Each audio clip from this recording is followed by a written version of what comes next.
a primeira coisa que a gente vê quando a gente está dentro do laboratório é a questão da coleta. Então, você está lá, vai fazer a sua coleta dentro do laboratório, seja hospital, seja ambulatório.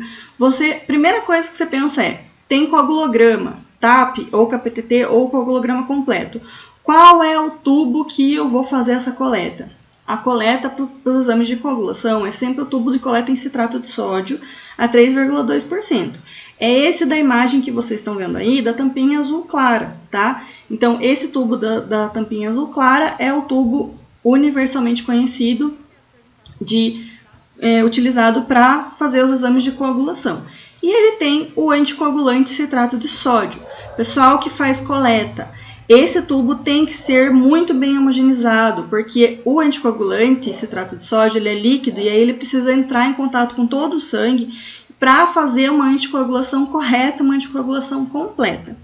E assim, eu não sei se vocês já se perguntaram, mas por que citrato de sódio? O que o citrato de sódio faz no sangue, faz dentro ali da amostra de sangue, que faz com que ele não coagule? Bom, a gente vai ver mais para frente, quando a gente começar a entrar na cascata de coagulação, a gente vai ver que o cálcio ele é um cofator que dá início à cascata de coagulação.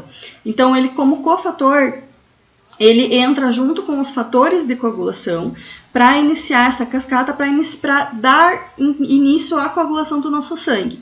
O que o citrato faz? Ele é um quelante.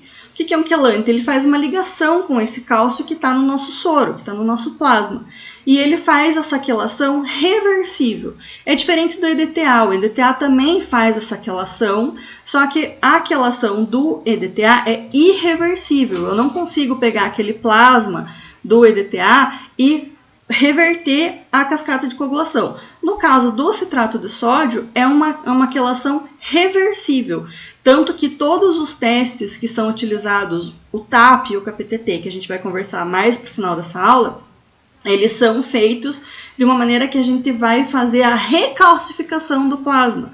Então, esse é o princípio do teste. Por isso que tem que ser feito sempre no tubo azul com citrato de sódio, tá? E essa quelação, quando o citrato de sódio faz a quelação do cálcio, ele paralisa a cascata de coagulação no minuto que o sangue entra em contato com o citrato. Tá? Então, por isso que ele é o anticoagulante utilizado para fazer os testes de coagulação do sangue, tá? Então, os tubos devem ser sempre muito bem homogeneizados para que entre tudo em contato, esse sangue entre em contato com o anticoagulante, eu consiga fazer essa paralisação da cascata de coagulação de uma maneira correta, tá? De uma maneira completa. Se você não tiver anticoagulante suficiente naquele tubo, se você não fizer a homogeneização correta, você acaba não entrando todo o sangue em contato com o anticoagulante e você pode ter, sim, uma coagulação e aí vai fazer fibrina, vai formar fibrina e você vai precisar recoletar. Não adianta tentar fazer o teste de coagulação, tirar a fibrina e tentar fazer o teste de coagulação, que não vai dar certo. Aqueles fatores de coagulação ali, eles já foram consumidos todos. Então, não adianta você tentar fazer uma dosagem de fator de coagulação, fazer um TAP ou fazer um KPTT ali, que não vai dar certo, tá? Vai dar super alargado, beleza?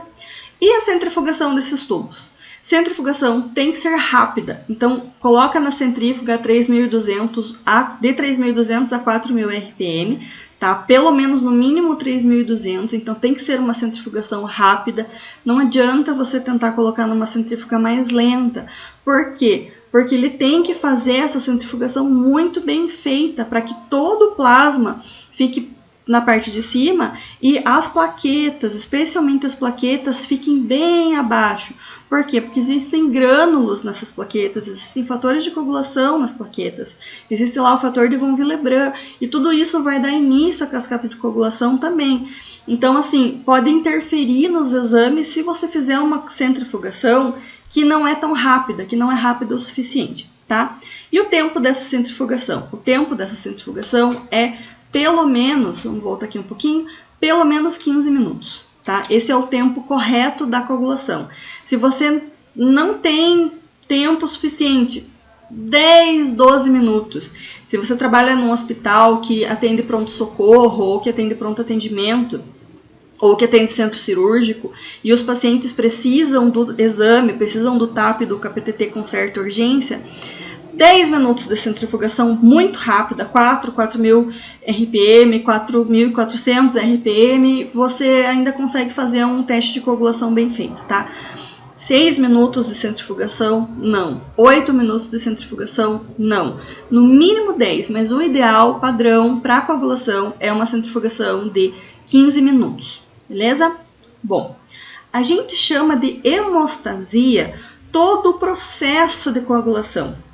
Vocês estão vendo aí, se você está me acompanhando pelo Facebook e pelo YouTube, você está vendo no slide que é uma série complexa de fenômenos biológicos. Então, se a gente quisesse chamar, como que é a definição de hemostasia? Qual é a definição? Uma série complexa de fenômenos biológicos com a finalidade de formar um tampão plaquetário, de formar um coágulo, de estancar o sangue, de diminuir esse sangramento, tá? Então, esse seria o nome bonito, hemostasia. É a coagulação, tá? É o fenômeno da coagulação. E como que ele começa? Ele começa quando tem uma lesão do vaso sanguíneo. Então, sempre que a gente faz uma lesão de qualquer vaso sanguíneo, independente do tamanho que ele seja, essa lesão do vaso sanguíneo dá início ao processo de coagulação do sangue, dá início ao processo da hemostasia, tá? Então, com qual objetivo que isso acontece? Parar o sangramento, diminuir aquele sangramento, estancar aquele sangramento, tá? Existe todo esse complexo, todo esse fenômeno que dá início à cascata de coagulação, que dá início a todos os processos da hemostasia, que a gente vai ver que são 3 fases, são 3 processos, com a finalidade de estancar aquele sangue, de parar aquele sangramento, tá? Então, assim, são 3 processos. A hemostasia primária, a hemostasia secundária, que é em si a cascata de coagulação, e a hemostasia terciária, que é a fibrinólise. O que é a fibrinólise? É a quebra da fibrina, a quebra desse coágulo, tá? Vamos ver passo a passo como que isso funciona, beleza? Bom, vamos relembrar aqui, vocês estão vendo na foto, é uma artéria, tá? É como se fosse um diagrama de uma artéria. Vamos relembrar um pouquinho de histologia, um pouquinho lá da citologia básica, que talvez você tenha tido no início do seu curso técnico ou no início da faculdade de farmácia, de biomedicina, de biologia, tá? É o início de tudo. Então, como que é o tecido? Como que é formada essa artéria? As artérias e as veias, elas são formadas de 3 camadas de tecidos, tá? Então, você está vendo aí que a camada mais externa é a chamada de túnica adventícia. A camada do meio é chamada de túnica média e a camada mais interna é chamada de túnica íntima. E essas túnicas, esses tecidos, eles possuem fibras elásticas e fibras de colágeno. E a túnica adventícia, que é essa túnica mais externa, ela possui também tecidos musculares. Tudo isso para quê? Para que a nossa circulação do sangue flua de uma maneira mais fácil, da maneira mais tranquila, porque a gente precisa ter essa elasticidade no nosso sangue. Vocês já imaginaram o que ia acontecer se a nossa corrente sanguínea, se as nossas veias e as nossas artérias fossem como tubos de PVC, duras, enrijecidas, nossa circulação do sangue não ia acontecer, porque a gente precisa dessa elasticidade, desse colágeno, dessas fibras que tem dentro dos tecidos das nossas veias, para que a gente tenha essa circulação do sangue em todas as partes. É só a gente pensar o seguinte: o nosso sangue ele sai do nosso coração, lá faz toda a parte de circulação pulmonar, circulação sistêmica, e ele vai até as últimas células, lá na pontinha do nosso dedo, lá no dedão do nosso pé. Então pensa, esse caminho todo é como se fosse um circuito mesmo, assim, de estradas e ruas. Ele vai caminhar por todo o nosso organismo, em todas as nossas células, nutrindo e levando oxigênio, levando nutriente, retirando gás carbônico. Então, essas veias, elas precisam ter essa elasticidade, tá? Então, elas são formadas por fibras de colágenos, por fibras elásticas, tá? Para promover toda essa elasticidade, para promover a nossa circulação, beleza? Bom, gravem essa questão dos tecidos aqui, porque vai ser muito importante para a gente entender como que inicia a cascata de coagulação, tá? E essa parte interna das veias e das artérias, elas são formadas de um tecido formado de células endoteliais. Essas células endoteliais, aqui vocês estão vendo na figura como se fosse no diagrama de um corte histológico delas também, o que elas fazem? Elas têm uma superfície lisa. E essa superfície lisa, ela vai diminuir a fricção do fluxo sanguíneo. É só a gente pensar que dentro do nosso sangue, o que tem? Além do plasma, tem célula, tem anticorpo, tem gordura, tem moléculas de gordura, tem moléculas de hormônio, tem um monte de coisa. Tem vírus que quando a gente acaba se infectando por um vírus ou tendo uma infecção no sangue, tem as bactérias também. Então, assim, tem um monte de coisa ali andando. A última coisa que a gente quer é que esse fluxo seja interrompido por qualquer coisa. Então, essas células endoteliais que elas estão dentro do vaso sanguíneo, o que elas fazem? Elas diminuem essa fricção do fluxo sanguíneo para que a circulação corra tranquilamente. Tá? E essa superfície das células endoteliais, elas têm propriedades anticoagulantes, ou seja, ela inibe a coagulação do sangue, inibe o início da coagulação do sangue, e tem propriedades antitrombogênicas. Trombo, coágulo, trombogênica, geração de coágulo. Então, essas propriedades da superfície da célula endotelial faz com que eu tenha uma inibição da coagulação e da formação de coágulo. O nosso organismo ele funciona assim, dessa forma. Quando tudo está perfeito, quando está tudo redondinho, o sangue simplesmente flui. Mas, o que acontece? A nossa aula hoje é sobre coagulação. Então, a gente precisa conversar sobre o início da coagulação. Vamos falar só um pouquinho sobre as plaquetas, porque as plaquetas também têm... Nossa, plaqueta é fundamental para a coagulação do sangue, né? Então, assim, quem são essas plaquetas? As plaquetas, elas são fragmentos citoplasmáticos. Elas são fragmentos de células. E elas não têm núcleo, elas são anucleadas. Elas estão presentes no sangue, sempre numa proporção de 70% na circulação, 30% fica no baço. Lá no baço, elas ficam como uma reserva de plaqueta, caso a gente precise de plaqueta extra para fazer um processo de coagulação. Tá? Então, ela fica ali reservada. E depois de 10 dias, mais ou menos, na corrente sanguínea, é lá no baço também que ela é destruída. Tá? Isso trazendo aqui para vocês de uma maneira bem simples, de uma maneira bem geral. Beleza? Da onde que ela vem? Quem que faz a plaqueta? Por que ela é um fragmento citoplasmático? Ela é um fragmento de uma célula chamada megacariócito. O megacariócito é a célula precursora das plaquetas. E ele fica lá dentro da nossa fábrica de sangue, dentro da medula óssea. Ele não sai da medula óssea, ela é uma célula grande, o megacariócito é uma célula grande, e começa a fazer, chega um momento que sofreu todas as ações de unidades, formadoras de células e tal, e aí ele começa a se despedaçar, começa a desprender pedacinhos deles, que são as plaquetas. Tá? E as plaquetas são extremamente importantes. Você está vendo aí uma foto de um corte histológico dela, de uma foto de microscopia eletrônica. As células, as plaquetas, elas têm grânulos e elas têm microfilamentos e microtúbulos, porque elas precisam desenvolver pseudópodes, elas precisam desenvolver esses filamentos para se ligar nas fibras de colágeno, no fator de von Willebrand, para formar o tampão plaquetário. Então, quando ela está ativada, ela forma como se fossem pezinhos, ela começa a caminhar na superfície das células endoteliais, ela começa a caminhar ali no meio desse vaso sanguíneo que está rompido e começa a se juntar com as fibras de colágeno para formar esse tampão plaquetário, tá? Para se grudar nas fibrinas e tudo mais para formar esse tampão plaquetário. Então, é uma trabalheira mesmo que as plaquetas têm para estancar o nosso sangue. E esses grânulos alfa e delta, eles também contêm fatores de coagulação e eles contêm fatores que são sinalizadores. Então, sempre que você tem uma ativação dessa plaqueta, ela vai começar a liberar sinais dentro da corrente sanguínea para ativar mais ainda e para chamar mais gente, chamar mais plaqueta para formar ali aquele tampão plaquetário das fibrinas, tá? Então, assim, as plaquetas são extremamente importantes dentro da nossa corrente sanguínea e principalmente aí são o carro-chefe da nossa coagulação. Bom, entrando agora nos mecanismos do processo de coagulação em si, tá, pessoal?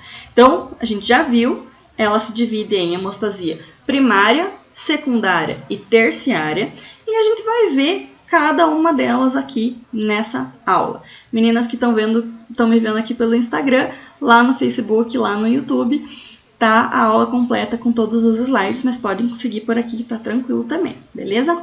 Bom, A hemostasia primária, ela começa com a lesão do vaso sanguíneo. Então, assim, a gente não tem, normalmente, a gente não tem essa hemostasia primária, a gente não tem o processo de coagulação iniciando sem ter uma lesão do vaso, tá? Então, inicia-se com a lesão do vaso sanguíneo, e isso vale também para quando a gente está fazendo uma coleta no laboratório, ou para quando a gente corta nosso dedo com a faca, né? Quando a gente tem algum processo, algum furou lá com uma agulha, aconteceu alguma coisa que vai sangrar, tá?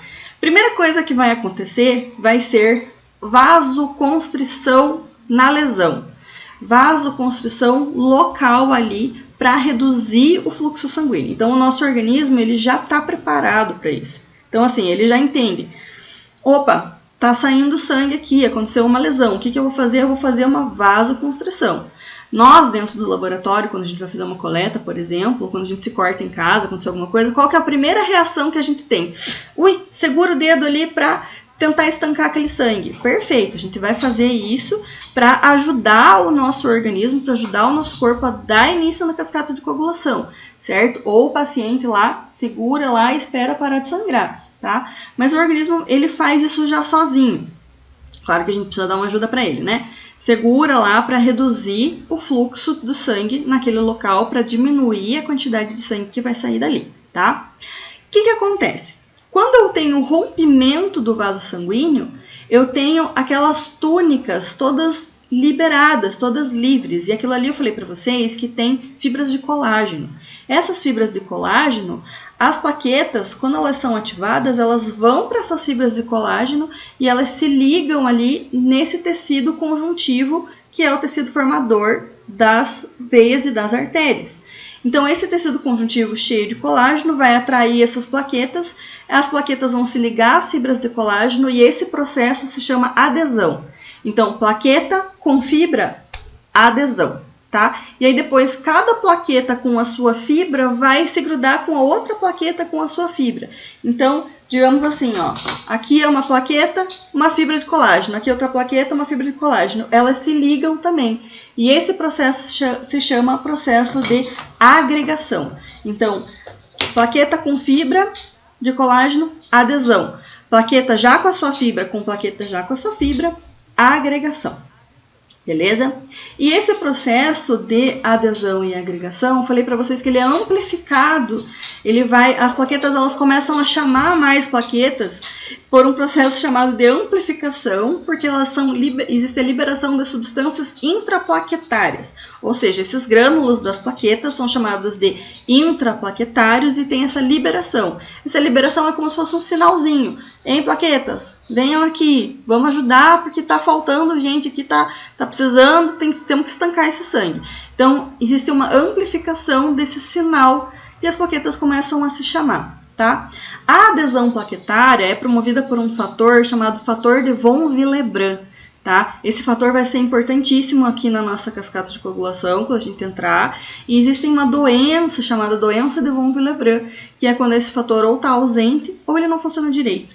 Tá? A gente vai falar sobre essas doenças na aula que vem, daqui a uma semana. A gente vai falar sobre as doenças da hemostasia, doença da coagulação. Beleza?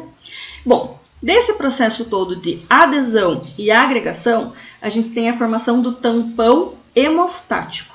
Tá? Então, a hemostasia primária, a finalidade é o tampão hemostático. Esse tampão, ele ainda não é bem consolidado. Ele ainda não está bem formado. Vocês estão vendo aí na figura aqui. Então, do lado esquerdo, você vê a parede vascular rompida, você vê eritrócitos saindo, tem leucócito ali também, as plaquetas estão ali. E aí depois tem a formação desse coágulo com as plaquetas ativadas e com toda essa rede de fibrina. Esse primeiro coágulo ele ainda não está estabilizado. Tá? A estabilidade desse coágulo vem depois com a cascata de coagulação em si. Tá? Que é a parte que a gente vai entrar agora na parte de hemostasia secundária, tá? Tomar uma aguinha para a gente se hidratar, não é mesmo? Se você não tomou sua água, agora é hora de tomar uma aguinha. Bom, vamos lá. A hemostasia secundária A cascata de coagulação faz parte dessa hemostasia secundária. E ela dá início meio que tudo junto, logo após da hemostasia primária já começa a se formar a hemostasia secundária, já começa a se formar essa cascata de coagulação. E o cálcio, ele é um cofator dessa cascata. Então ele ajuda a dar início à cascata de coagulação. Onde que a gente tem cálcio? A gente tem cálcio no plasma, a gente tem cálcio nas plaquetas também, as plaquetas têm algumas moléculas de cálcio ali, e tudo isso dá início à cascata de coagulação. Ela é dividida em 3 vias, a via extrínseca, a via intrínseca e a via comum. Tudo que acontece, independente de qual via que é, se é via intrínseca, se é via extrínseca ou se é a finalidade que é a via comum, qual é o propósito dessa cascata de coagulação? Qual é o propósito dessas vias? É sempre fazer a ativação da protrombina em trombina. Trombina também é conhecido como fator 2. Tá? Então, quando a gente falar de alguns fatores, tem alguns nomes que são a mesma coisa. Tá? No caso aqui da trombina é fator 2. Eu prefiro até falar mais trombina mesmo para a gente não se confundir com os outros fatores de coagulação. Bom, finalidade é sempre fazer a ativação da protrombina. E essa protrombina é uma enzima que a ativação dessa protrombina vai se transformar em trombina. Essa trombina faz o quê? O que o fator 2, o que a trombina faz? A trombina vai atuar sobre o fibrinogênio.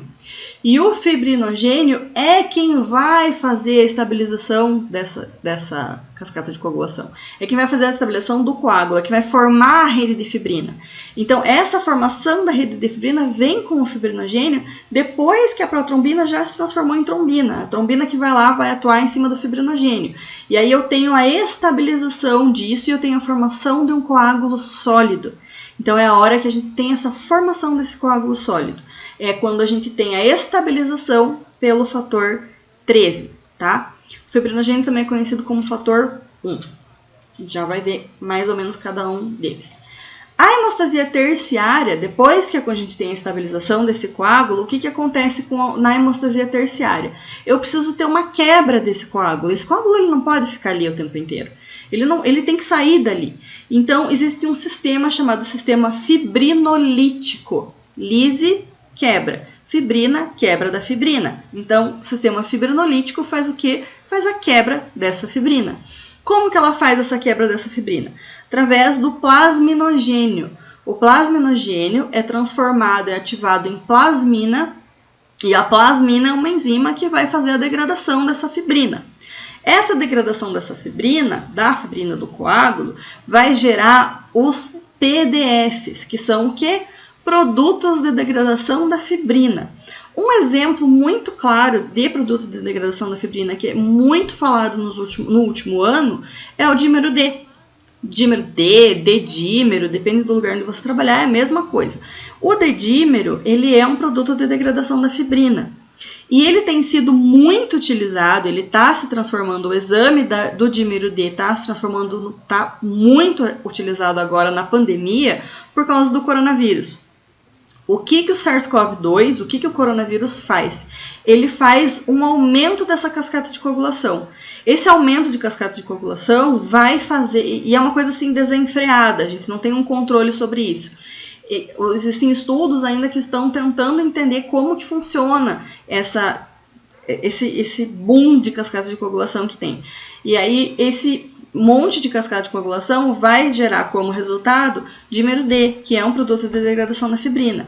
Então, nos hospitais, ele é um péssimo prognóstico para quando a gente mede, quando a gente dosa esse dímero D na corrente sanguínea daquele paciente. Por quê? Porque quanto mais alto for esse dímero D, pior é para o paciente. O prognóstico é muito ruim para esse paciente, porque é um sinal que eu estou tendo uma cascata de coagulação disseminada, eu estou tendo uma coagulação intravascular disseminada nesse paciente e eu não tenho controle disso. E isso gera vários fatores que podem levar, sim, o paciente a óbito. Então, o D-dímero está sendo muito explorado, está sendo muito feito nos laboratórios, especialmente os laboratórios de hospitais, porque foi comprovado que existe um aumento do produto de degradação da fibrina, existe um aumento desse D-dímero na corrente sanguínea dos pacientes infectados por SARS-CoV-2, do paciente infectado pelo novo coronavírus, que é relacionado a um prognóstico muito ruim. tá? Então, essa é a importância do exame do dedímero no laboratório, beleza? Pessoal que tá me vendo aqui pelo Instagram, vou encerrar por aqui. Corre lá pro Facebook, corre lá pro YouTube, que todos os slides e todo o restinho da aula tá aqui, beleza? Tudo bem. Muito bem, pessoal. Bom, dando sequência aqui para nossa aula, depois que teve essa degradação da fibrina, depois que formou esse dedímero, por exemplo, isso tudo precisa ser limpo, né? Precisa sair dali da corrente sanguínea, porque já degradou o coágulo, a corrente sanguínea já vai se restabelecer, o tecido da veia, o tecido da artéria que foi rompido já se renovou. Isso leva mais ou menos de 6 a 7 dias para ser refeito esse tecido. E aí o local lesado ali já teve uma reparação desse tecido. E quem vai fazer essa limpeza são os macrófagos e os eosinófilos. Sim, os macrófagos e eosinófilos que a gente viu lá nas células sanguíneas. Tá? Os eosinófilos são os responsáveis pela alergia e eles também fazem essa limpezinha aí da corrente sanguínea dos produtos de degradação da fibrina. Então, ele fagocita tudo isso, leva embora e dá sequência à corrente sanguínea, o fluxo sanguíneo vai normalizar, beleza? Então, assim, esse é o processo que acontece. Agora a gente vai entrar especificamente na cascata de coagulação. Eu confesso para vocês que eu sempre tive muita dificuldade para entender. Então, assim, se ficar alguma dúvida, se ficar alguma coisa faltando aqui que vocês não entenderam, manda para mim nos comentários ou manda para mim depois dessa aula. Pergunta mesmo, tá? Não tem problema, depois eu respondo para vocês, tá? Bom, vamos lá. Falei para vocês que ela tinha duas vias, a via intrínseca e a via extrínseca, e depois tudo isso terminava na via comum. Como que começa a via intrínseca? O próprio nome já diz, dentro, tá? Então, vão ser ativações de enzimas, desses fatores de coagulação, dentro do próprio sangue. De dentro do sangue, de dentro do vaso que eu tenho essa ativação da cascata de coagulação. Vai iniciar quando eu tenho a estase sanguínea. O que é estase sanguínea? É essa vasoconstrição, é a diminuição do fluxo sanguíneo. Então, quando eu tenho a estase sanguínea, inicia-se o processo da cascata de coagulação por via intrínseca. E essa estase sanguínea, ela vai facilitar a interação entre os fatores de coagulação. Por isso que ela é importante já e inicia ali a via intrínseca da cascata de coagulação, com a finalidade do que? Formação do coágulo. A via extrínseca, ela se inicia quando tem lesão vascular. Então, a partir do momento que eu tenho essa lesão vascular, eu tenho liberação dos fatores de coagulação, eu tenho liberação das fibras de colágeno, e aí eu tenho exposição dos fatores dentro do vaso sanguíneo, e aí eu vou ter início a via extrínseca da coagulação. Finalidade da via extrínseca, desencadear a cascata de coagulação e formar o coágulo. Então, assim, as duas vias têm como mesmo propósito formar o coágulo. Tá? Então, assim, independente de se começa pela via intrínseca ou pela via extrínseca, a finalidade é sempre a mesma. E a via comum é o resultado final das duas vias. Então, a gente vai ver daqui a pouquinho no diagrama que, de um lado, inicia a cascata de coagulação pela via intrínseca, do outro lado, inicia a cascata de coagulação pela via extrínseca, e as duas se juntam e formam a via comum. Finalidade da via comum, estabilização deste coágulo que está na corrente sanguínea. Tá? Resultado das vias sempre vai ser a ativação da protrombinase, que é a enzima que transforma a protrombina em trombina, e a trombina, que depois vai transformar o fibrinogênio em fibrina. Então, é sempre essa cascata, é sempre nessa mesma ordem. Eu tenho a ativação da protrombinase, que vai transformar a protrombina em trombina, a trombina vai transformar o fibrinogênio em fibrina, a fibrina vai formar a rede de coágulo, e nessa rede de coágulo, nessa rede de fibrina, junto com todas aquelas plaquetas, todas as fibras de colágeno, proporcionado pelo fator de von Willebrand, eu tenho o desenvolvimento do tampão plaquetário, tá? E, com consequência, a coagulação e o estancamento desse sangue. Então, assim, vocês conseguem ver aí na tela, do lado esquerdo, a via intrínseca. Pessoal, isso aqui vocês não precisam fazer macete, isso aqui vocês não precisam decorar, tá? Vocês precisam entender que, independente de qual a via que inicia, se é a via intrínseca, se é a via extrínseca, o resultado final sempre vai ser a formação do tampão plaquetário e vai ser a estabilização desse coágulo para estancar o sangue, tá? Então, assim, eu vou narrar, digamos assim, essa via de coagulação para vocês, mas vocês não precisam decorar, tá? Vocês precisam só entender a finalidade dela. Bom, começando lá pela via intrínseca, eu tenho o fator 12, o fator 12 ativado vai ativar o fator 11, o fator 11 ativado ativa o fator 9, o fator 9 ativado ativa o fator 8, esse fator 8 ativado vai lá no fator 10 e vai fazer a ativação do fator 10. Essa ativação do fator 10, junto com o fator 5 ativado, então eu tenho o fator 10 ativado com o fator 5 ativado, ele é que vai fazer essa junção, é a protrombinase, que vai transformar a protrombina em trombina, que vai atuar em cima do fibrinogênio, vai acompanhando na tela comigo, vai atuar em cima do fibrinogênio e vai transformar a fibrinogênio em fibrina, que vai formar o tampão plaquetário. Essa é a via intrínseca da coagulação. A via extrínseca da coagulação começa pelo fator tecidual. Esse fator tecidual tem um nome bonitinho chamado tromboplastina. Sim, é um nome bem parecido, bem comum. Não lembra um exame? Tempo de tromboplastina ativado? Então, a via extrínseca ela se inicia pela ativação do fator tecidual. Fator tecidual, então está nos tecidos, está nos vasos sanguíneos. Quando tem rompimento do vaso sanguíneo, eu tenho a exposição desse fator tecidual. Esse fator tecidual vai fazer o quê? Vai ativar o fator 7. O fator 7 ativado com o fator tecidual vão fazer o quê? Vão ativar o fator 10. O fator 10 ativado, junto com o fator 5 ativado, vai se transformar em protrombinase, transformou protrombina em trombina, trombina atua em cima do fibrinogênio, que vai transformar em fibrina e vai formar o tampão plaquetário. Então, tudo isso resulta no quê? Tanto a via intrínseca quanto a via extrínseca resultam numa via comum com a finalidade de formar o coágulo, formar esse tampão plaquetário, tá? Formar uma rede de fibrina estável. Beleza? Então, essa é a cascata de coagulação. Parece um bicho de 7 cabeças, mas ela não é. Ela só precisa ser compreendida, ela precisa ser entendida. E não precisa decorar, você só precisa entender como que funciona, qual é a finalidade dela. Beleza? Bom, vamos falar agora sobre os exames de coagulação, tá? Os exames mais comuns, a gente conhece, são o TAP e o KPTT. TAP vem da onde? Vem de tempo de ativação da protrombina. Então, eu falei para vocês aqui nessa cascata de coagulação, nesse diagrama, que lá no finalzinho eu tenho o quê? Eu tenho a ativação da protrombinase, que ativa a protrombina e transforma a protrombina em trombina.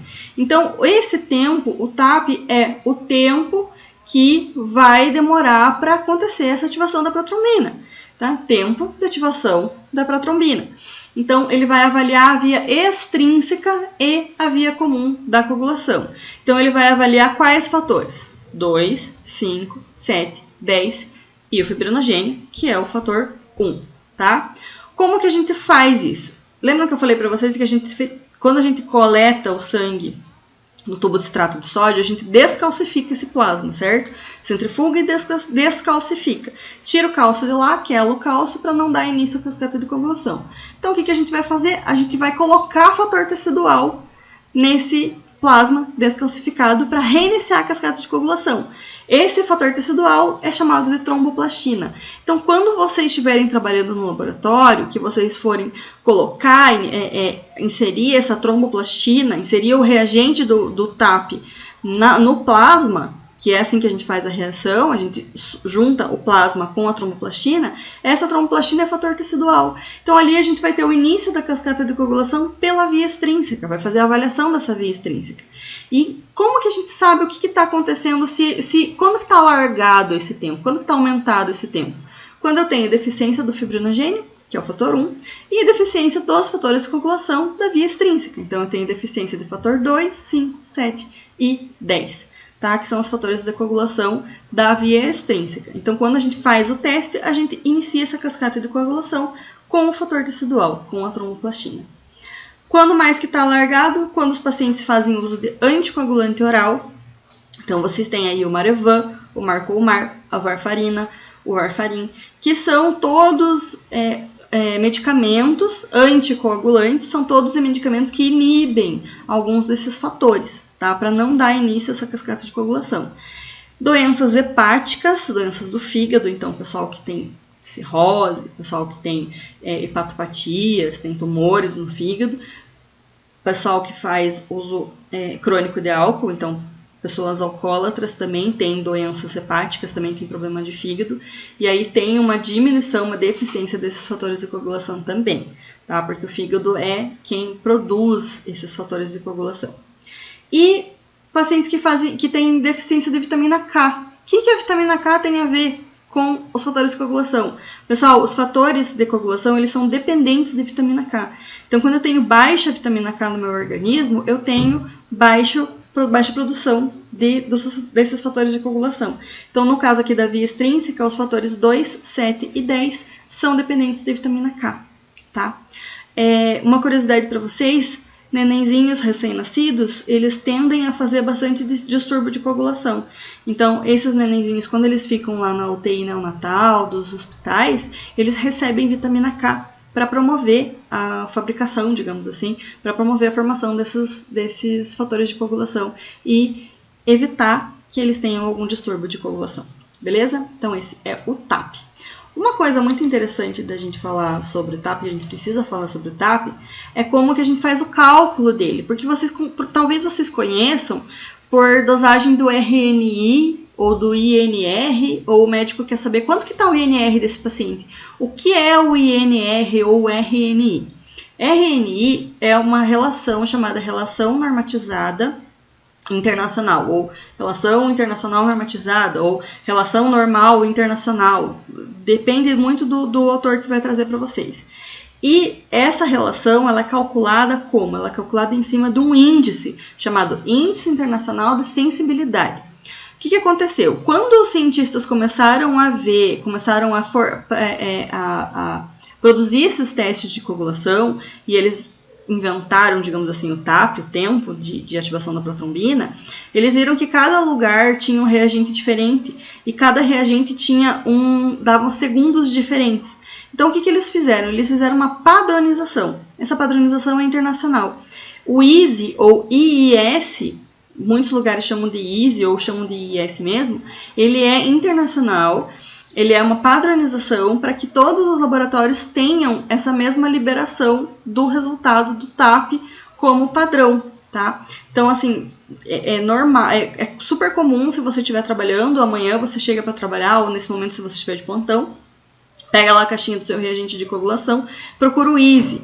Esse EASY vai entrar no cálculo que vai dar o RNI para a gente, e que é isso que o médico avalia quando ele está tratando um paciente, quando ele está fazendo, quando o médico está fazendo o tratamento de anticoagulação desse paciente, tá? Então, o paciente está fazendo uso de anticoagulante, é isso que ele vai avaliar. E como que ele entra? Essa relação normal internacional, esse RNI, é um cálculo. E esse cálculo, ele tem que ser 1 ou mais próximo de 1. Se ele for 1 ou mais próximo de 1, ele está normal. Esse paciente está normal, a coagulação dele está normal. Então, os médicos, eles se baseiam em cima desse valor para ajustar a dose do anticoagulante. E esse cálculo entra numa fórmula. Qual é a fórmula? Então, vocês estão vendo aí na tela que é RNI é igual TP, TP é o tempo de ativação do protrombina, TAP é o TP ou PT, dependendo de onde você trabalha. Ele vai ser dividido pela média do TP ou pela média do controle que vocês utilizam dentro do laboratório. Então, existem duas maneiras de você fazer esse cálculo. Utilizando a média, utilizando como controle daquele dia, o controle diário, ou o controle mensal, ou a média dos plasmas normais daquele teu laboratório. Tá? O ideal é que você utilize o controle sempre. Tá? Tudo isso é uma fração dividida elevada à potência do EASY, elevada à potência do IIS. Esse cálculo geral vai dar o RNI. Os analisadores automáticos hoje em dia, eles já nos dão esse cálculo. Então, a gente não precisa fazer esse cálculo na mão. Antigamente, não muito antigamente, ainda existem locais que são usados os testes manuais. E esses testes manuais que você faz lá no banho-maria, você pega o tubo e você chacoalha com o cronômetro para ver quantos segundos demora para fazer a coagulação, ainda é utilizado. Você tem uma tabela dentro dos kits e essa tabela você coloca lá os seus segundos, você faz uma relação tá? Entre os segundos que deu com o easy do reagente que você está utilizando, e essa tabela vai te dar o cálculo aproximado do RNI. É um pouco, digamos assim, ele não é preciso, é muito mais preciso quando o equipamento faz para nós, tá? Quando o equipamento já calcula esse RNI para a gente poder fazer a liberação do laudo do paciente. E a liberação tem que constar tanto os segundos, quanto o seu controle normal daquele dia, quanto o RNI daquele paciente, tá? É muito importante ter a liberação do RNI do paciente no resultado do coagulograma, no resultado do TAP. Beleza? Se ficou alguma dúvida em relação ao cálculo do RNI, manda uma mensagem para mim que a gente conversa, beleza? Bom, e o segundo teste mais utilizado é o KPTT, também chamado de TTPA ou chamado de TTP. Quem é o KPTT? Tempo de tromboplastina ativada. Então, ele é o tempo que vai levar para a tromboplastina ser ativada para dar início à via de coagulação. No caso aqui, a via intrínseca. A via intrínseca é que faz a avaliação do KPTT. KPTT, PTT, TTPA, são todos os mesmos siglas para o mesmo exame, tá? Esse K que vem no início, que ficou aí para sempre, eu sou uma pessoa que acostumei com o KPTT, ele vem da palavra kaolin, que era utilizado antigamente, era o reagente que era utilizado como início era tratado o plasma desse paciente com kaolin antes de receber o cálcio, tá? Para a gente dar início a essa cascata. De novo, plasma recalcificado aqui, porque a gente tirou o cálcio na hora de fazer a cascata, na hora de fazer a coleta, né, com citrato de sódio. Então a gente vai recalcificar esse plasma desse paciente. Então, o que é a definição de KPTT? É o tempo gasto para ocorrer a coagulação, para iniciar a coagulação desse plasma, recalcificado na presença de cefalina. Cefalina é um reagente sintético que a gente usa hoje em dia, que antigamente era utilizado o kaolin, por isso que existe esse nome KPTT, acabou ficando KPTT. Mas com o tempo vai sendo modificado para TTPA ou TTP, tá? Vai cair, em algum momento vai cair o uso do KPTT. Bom, quando está aumentado? Está aumentado quando eu tenho deficiência dos fatores da via intrínseca. Quem são os fatores da via intrínseca? Fatores 12, fator 11, fator 9, fator 8 e os fatores da via comum também, fator 10, fator 5, fator 2, que é a trombina, e o fibrinogênio. Então, quando eu tenho deficiência desses fatores, eu tenho KPTT aumentado, tenho TTP aumentado. Existem pacientes que têm hemofilia. Existem dois tipos principais de hemofilia, a hemofilia A e a hemofilia B.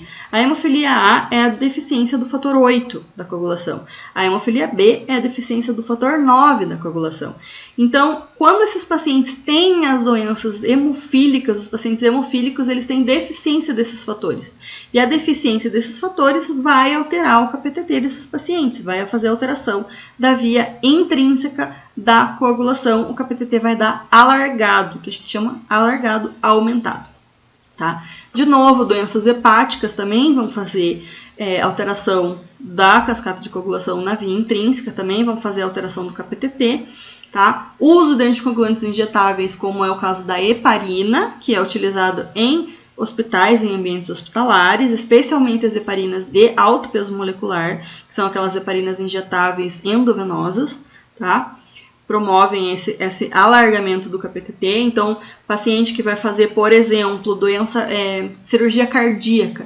O paciente que vai fazer cirurgia cardíaca, ele não pode, em hipótese nenhuma, ter a sua cascata de coagulação iniciada. Então, ele é heparinizado. Tá? Se você trabalha num lugar que tem, por exemplo, cirurgia cardíaca ou transplante de coração, provavelmente você já viu uma heparina em bomba lá no paciente que está na UTI ou está no CTI. Aquela heparina em bomba vai promover a anticoagulação desse paciente na via intrínseca da coagulação. Esse paciente com certeza vai ter o seu KPTT aumentado, beleza? E também deficiência de vitamina K, por quê? Porque os fatores 2, 9 e 10, eles são dependentes de vitamina K. Então, se eu tenho deficiência de vitamina K, eu tenho o KPTT alargado, tá? Valor de referência geralzão aí de KPTT entre 24 e 40 segundos. Esse é o valor normal de KPTT. Vejam sempre, lembrem sempre que cada kit varia os fatores de coagulação, aliás, o valor de referência do coagulograma varia de acordo com cada kit, de acordo com cada laboratório. Então, prestem bem atenção no resultado que vocês têm, de acordo com o kit que vocês têm dentro do laboratório que vocês trabalham, tá? E existe um valor que é liberado em alguns laboratórios para o KPTT e alguns não é liberado, que é o ratio. Não sei se vocês já ouviram falar. O que é o ratio? É uma razão, ele não tem unidade, é uma razão entre o valor do paciente e o valor do controle interno desse laboratório. Então, assim, ele também deve ser mais ou menos próximo de 1. Então, o tempo controle desse paciente é feito todos os dias um controle interno desse plasma do laboratório que vocês trabalham, e aí é dividido o tempo do paciente pelo tempo desse controle do ratio. Está caindo em desuso, porque os médicos perceberam que o ratio eles não tem tanta importância quanto o tempo mesmo, quanto esse tempo do KPTT. Tá? Então, por valor de referência, você tem aí entre 24 e 40 segundos, e o valor de referência do TAP é o RNI mais próximo de 1. Existem reagentes de TAP, por exemplo, que dão um controle de 12, 13, de 11, de 11,5. Então, é muito difícil a gente trazer um valor de referência específico para o TAP. Então, o ideal é sempre a gente ver com o valor de referência o RNI 1 ou mais próximo de 1. Tá? No caso do KPTT, não. A gente já tem aí entre 24, 40 segundos, 38 segundos, 35 segundos. Depende muito do laboratório onde você trabalha. Certo? Beleza?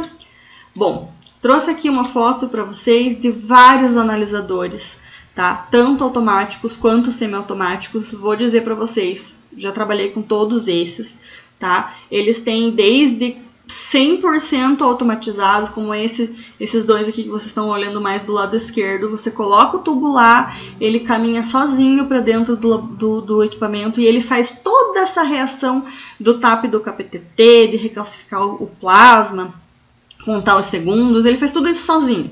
Você não precisa fazer absolutamente nada, tá? Os outros que são semi-automáticos, você vai precisar pipetar, você vai precisar esperar o tempo. Ele já vem com um incubador ali dentro, ele já vem com os 37 graus, porque você tem que ficar, né, a técnica pede que você coloque em 37 graus Celsius. Então, assim, ele já vem pronto para você utilizar, mas depende muito da sua pipetagem. Então, ele não é tão fidedigno, digamos assim, quanto os analisadores automáticos, porque depende muito da pipetagem, depende muito de quem está fazendo, depende muito do pipetador, tá? Então, assim, acaba tendo uma variação, é normal, acaba tendo uma variação mesmo, tá? Precisa repetir, então o ideal sempre é que seja feito um analisador 100% automatizado. Claro que a gente sabe que essa não é a realidade de todos os laboratórios.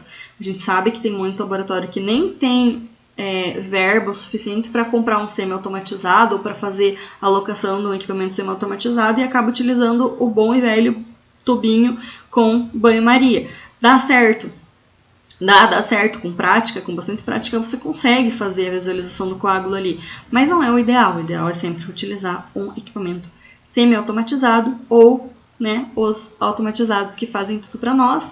E aí eles fazem o cálculo do RNI, eles vão fazer o cálculo do EASY, você coloca lá, você insere os dados e ele vai fazer tudo pra gente, sempre de uma maneira padronizada, tá? Existem alguns, inclusive, que o tubo vai com tampa e tudo mais, tá? Esses dois aqui da esquerda para vocês, o equipamento da Verfin e o equipamento da Grifols, ele faz já, o tubo não precisa nem tirar a tampa, você não precisa nem se contaminar, ele vai correr o risco de contaminação com esse tubo. Beleza? Bom, lembrando aqui para vocês que o nosso curso de hematologia está no ar, tá? Dividido, parcelado em 12 vezes. Nesse curso você tem acesso a 23 aulas, tá? Então, são 7 módulos diferentes. Te permite também entrar na nossa comunidade fechada no Facebook. Para você ter contato direto comigo, tira todas as dúvidas, sempre tá estudando e ser um profissional melhor de hematologia. E para quem compra o curso, vai ganhar a apostila também, tá? E eu tô disponível para tirar dúvida, para fazer perguntas no @ensinacarol, tanto pelo Instagram quanto pelo Facebook. A página ensinacarol.com tem vários materiais sobre análises clínicas, tá? Então, sempre que vocês tiverem qualquer dúvida sobre exame, sobre análises clínicas, acompanhando a minha vida lá pelos stories, todos os cafés que eu tomo por dia, fiquem à vontade para perguntar, eu tô aqui sempre à disposição de vocês, no Facebook também, manda uma mensagem para mim se você tiver alguma dúvida, tá? Eu agradeço a sua companhia, fiquem com Deus e até a semana que vem. Tchau, tchau, pessoal!